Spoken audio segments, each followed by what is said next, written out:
اللہ اکبر کبیرا والحمدللہ کثیرا وسبحان اللہ بکرۃ واصیلا۔ السلام علیکم ورحمۃ اللہ وبرکاتہ۔ اعوذ باللہ من الشیطان الرجیم، بسم اللہ الرحمن الرحیم۔ اب آج کا سبق شروع کرتے ہیں۔ ابھی وہی حضرت آدم علیہ السلام کا قصہ چل رہا ہے کہ ان کی توبہ قبول ہو گئی مگر ان کو زمین پر بھیج دیا گیا۔ قُلْنَا اهْبِطُوا مِنْهَا جَمِيعًا فَإِمَّا يَأْتِيَنَّكُم مِّنِّي هُدًى فَمَن تَبِعَ هُدَايَ فَلَا خَوْفٌ عَلَيْهِمْ وَلَا هُمْ يَحْزَنُونَ۔ ہم نے کہا تم یہاں سے اترو، پھر اگر تمہارے پاس میری طرف سے کوئی ہدایت آئے تو جس نے میری ہدایت کی پیروی کی تو ان پر نہ کوئی خوف ہوگا نہ وہ غمگین ہوں گے۔ یہ دیکھیں، یہ دنیا میں پہلا انسان آیا ہے مگر اللہ تعالیٰ نے اس کو بھی اپنی ہدایت کے بغیر نہیں چھوڑا، اس پر بھی ہدایت نازل ہوئی ہے۔ اور سارے دنیا کے جو آسمانی کتابیں ہیں اور سارے انبیاء صرف اللہ ہی کا پیغام لے کر آئے، تو حضرت آدم کو بھی یہ کہا جا رہا ہے کہ میری ہدایت آتی رہے گی۔ اب یہاں پر تم کو اس پہ میری ہدایت کی پیروی کرنی ہے اور اس پہ جو میری ہدایت ہے اس پر عمل کرنا ہے۔ والذین کفروا وکذبوا بآیاتنا اولئک اصحاب النار ہم فیہا خالدون۔ اور جن لوگوں نے کفر کیا، میری آیتوں کو جھٹلایا، وہی دوزخ والے ہیں اور اس میں وہ ہمیشہ رہیں گے۔ اب ایک مسلسل خطاب جو کیا جا رہا ہے وہ بنی اسرائیل سے کیا جا رہا ہے۔ اب ایک لمبا خطاب ہے اس میں بنی اسرائیل سے، جن کو یہ کہا گیا، یہ جن کو اس میں پہلی شروع کی آیتوں میں تو ان کو دعوت دی جا رہی ہے کہ وہ حضرت محمد صلی اللہ علیہ وآلہ وسلم پر اور قرآن مجید پر ایمان لائیں، اور بعد میں ان کے واقعات، ان کی اس میں جو واقعات گزرے ہیں اس کی تھوڑی سی مختصر تفصیل ہے، اور اس کے بارے میں بتایا گیا ہے کہ اللہ تعالیٰ نے ان پر کیا کیا مہربانیاں کی اور انہوں نے کیا کفر کیا اور اس پہ ان پر کیا کیا عذاب نازل ہوئے۔ یا بنی اسرائیل اذکروا نعمتی التی انعمت علیکم واوفوا بعہدی اوف بعہدکم وإیای فارہبون۔ اے بنی اسرائیل، تم میری وہ نعمت یاد کرو جو میں نے تم پر انعام کی، اور تم میرا عہد پورا کرو، میں تمہارے عہد کو پورا کروں گا، اور صرف مجھ ہی سے ڈرو۔ یہ بنی اسرائیل کو اپنی نعمتیں اللہ تعالیٰ بتا رہا ہے کہ بنی اسرائیل پر کتنی نعمتیں نازل ہوئی تھیں۔ ان پر 1400 سال تک نبوت ان کے پاس رہی، ان پر مسلسل نبی آتے رہے، اللہ کی کتابیں ان پر نازل ہوئیں، اور اللہ تعالیٰ ان کو بہت ساری مشکلات سے ان کو نکالا۔ اور اب ان کو یہ کہا جا رہا ہے کہ یہ سب باتیں یاد کر کے تم نے جو مجھ سے وعدہ کیا ہے اس کو پورا کرو، اور میں بھی اپنے وعدے کو پورا کروں گا۔ تو وعدہ تو یہ تھا، سب انسانوں سے یہی وعدہ تھا شروع سے کہ جب بھی میری کوئی ہدایت آئے گی اس کو تمہیں ماننا ہے، اس کی پیروی کرنی ہے۔ اور بنی اسرائیل سے ان کی کتابوں میں یہ بھی عہد لیا گیا تھا کہ ایک آخری نبی آئیں گے، ان پر تم سب کو ایمان لانا ہے۔ تو اگر تم سب ان پر ایمان لاؤ گے تو جو تمہارے گناہ ہیں وہ سب معاف کر دیے جائیں گے۔ تو یہ اللہ تعالیٰ نے بنی اسرائیل سے عہد لیا تھا۔ وَآمِنُوا بِمَا أَنزَلْتُ مُصَدِّقًا لِمَا مَعَكُمْ وَلَا تَكُونُوا أَوَّلَ كَافِرٍ بِهِ وَلَا تَشْتَرُوا بِآيَاتِي ثَمَنًا قَلِيلًا وَإِيَّايَ فَاتَّقُونِ۔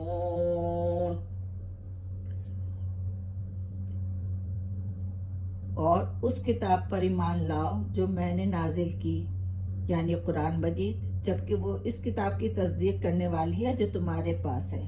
اور تم اس کا سب سے پہلے انکار کرنے والے نہ بنو، اور تم میری آیتوں کو تھوڑی قیمت پر نہ بیچو اور مجھی سے ڈرو صرف۔ اب یہ یہاں پر یہ بتایا گیا ہے کہ یہ جو کتاب آئی ہے اس پر تو ایمان لانا تمہیں بہت آسان ہے، کیونکہ جو تمہاری کتاب ہے توریت، اس میں بار بار اس بات کا ذکر ہوا ہے کہ ایک آخری نبی آئیں گے، ان پر ایک کتاب نازل کی جائے گی۔ اور یہ جو کتاب آئی ہے اس میں بھی یہ بات کا ذکر ہے کہ اللہ تعالیٰ نے حضرت موسیٰ پہ تورات نازل کی اور اس پر ایمان لانا مسلمانوں کے لیے لازمی کیا۔ تو اس پر ایمان لانا تو تمہارے لیے بہت آسان ہے۔ اب تم اس کو انکار کر رہے ہو، حالانکہ تم تو اہل کتاب ہو، تمہیں تو پتہ ہے، تو تم ایمان انکار کر کے پہلے کافر نہ بنو، اس کو تم مانو اور اپنی اس کی آیتوں کو بیچ کے تھوڑا سا زمینی فائدہ نہیں اٹھاؤ کہ تم یہ سمجھتے ہو کہ اگر ہم نے مان لیا اس کو تو ہمارے جو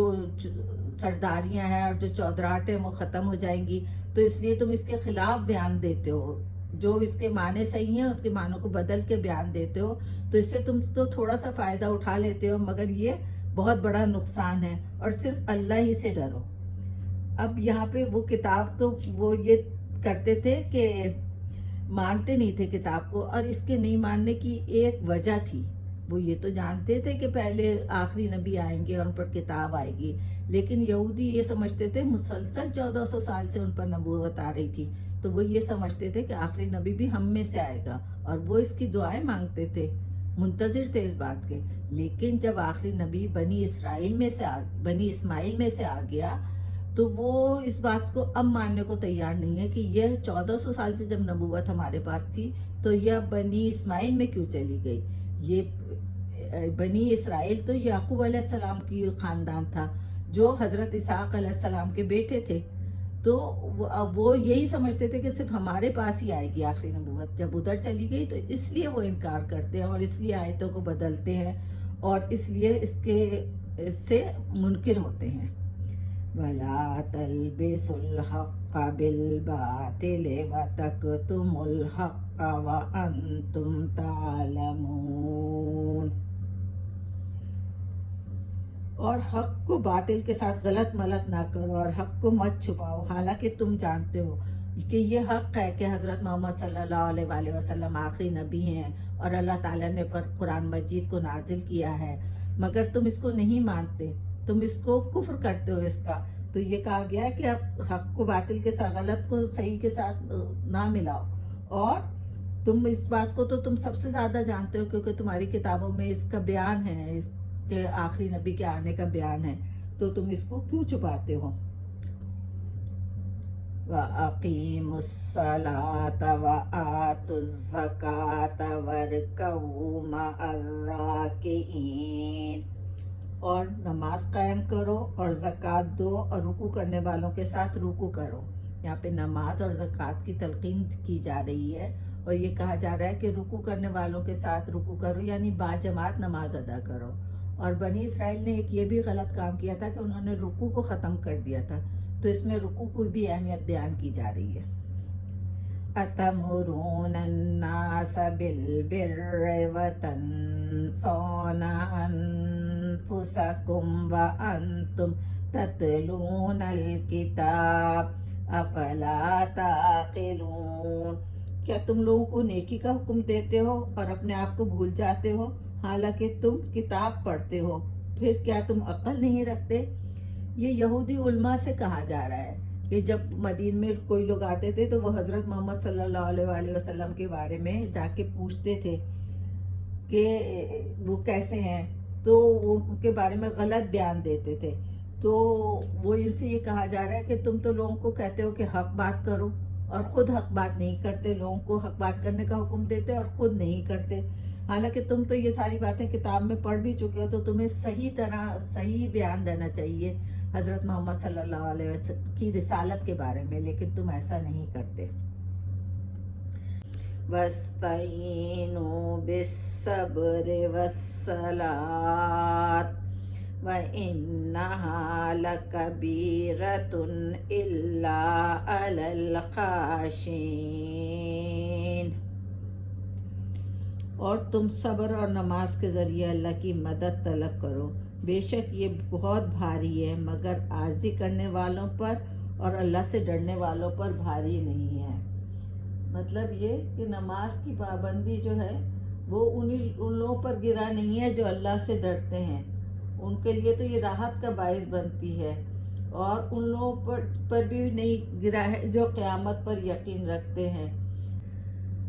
الذین یظنون انہم ملاقو ربہم وانہم الیہ راجعون۔ یہ جو لوگ اس بات پر یقین رکھتے ہیں کہ وہ اپنے رب سے ضرور ملنے والے ہیں، اور یہ کہ بے شک وہ اسی کی طرف لوٹائے جانے والے ہیں، ان کے لیے نماز اور صبر بہت آسان ہو جاتا ہے۔ یا بنی اسرائیل اذکروا نعمتی التی انعمت علیکم وانی فضلتکم علی العالمین۔ اب خطاب یہودیوں سے ہے، اور ان کے ماضی کے واقعات ان کو یاد دلائے گئے ہیں کہ حضرت موسیٰ کو تورات عطا فرمائی گئی تھی، اور بنی اسرائیل پر لازم کیا گیا تھا کہ اس کے احکامات پر عمل کرے، اسی وجہ سے ان کو پوری انسانیت پر فضیلت دی گئی تھی، لیکن بنی اسرائیل نے اس پر عمل کرنے کے بجائے نافرمانی شروع کی اور نعمتوں کا شکر ادا نہیں کیا، تو جو فضیلت ان کو دی گئی تھی وہ اللہ تعالیٰ نے ان سے چھین لی۔ ایمان اور عمل کی وجہ سے کسی بھی قوم کو فضیلت دی جاتی ہے، اور جب ایمان اور عمل کی خرابی کے سبب چھین بھی لی جاتی ہے۔ وَاتَّقُوا يَوْمًا لَا تَجْزِي نَفْسٌ عَن نَفْسٍ شَيْئًا وَلَا يُقْبَلُ مِنْهَا شَفَاعَةٌ وَلَا یؤخذ منها عدل ولا هم ينصرون۔ اور اب بنی اسرائیل کو اس دن سے ڈرایا جا رہا ہے کہ اس دن سے ڈرو جب کوئی جان کسی جان کو کچھ فائدہ نہیں دے گی، اور نہ اس سے کوئی سفارش قبول کی جائے گی، نہ ہی ان سے کوئی بدلہ اور فدیہ لیا جائے گا، اور نہ ہی ان کی کوئی مدد کی جائے گی۔ جب ان قوموں میں اعمال کی کمی ہو جاتی ہے تو ان کی خواہشات اور تمنائیں بڑھ جاتی ہیں۔ بنی اسرائیل بھی یہی سمجھتے تھے کہ ہم تو اللہ کے لاڈلے ہیں، اور قیامت کے دن ہمیں بس اللہ تعالیٰ ہم سے کوئی پوچھ گچھ نہیں کرے گا، تو یہاں ان کو قیامت کے دن کے بارے میں ڈرایا جا رہا ہے کہ قیامت کے دن تمہاری یہ باتیں نہیں کام آئیں گی، اللہ تعالیٰ صرف اعمال دیکھے گا قیامت کے دن، وہاں کوئی تمہاری سفارش نہیں چلے گی، کوئی تمہیں فدیہ دے کے نہیں چھڑائے گا، نہ تمہاری کوئی مدد کی جائے گی، بلکہ تمہارے جو اعمال ہوں گے اسی کے بدلے تمہیں بدلہ دیا جائے گا۔ ربنا آتنا فی الدنیا حسنۃ وفی الآخرۃ حسنۃ وقنا عذاب النار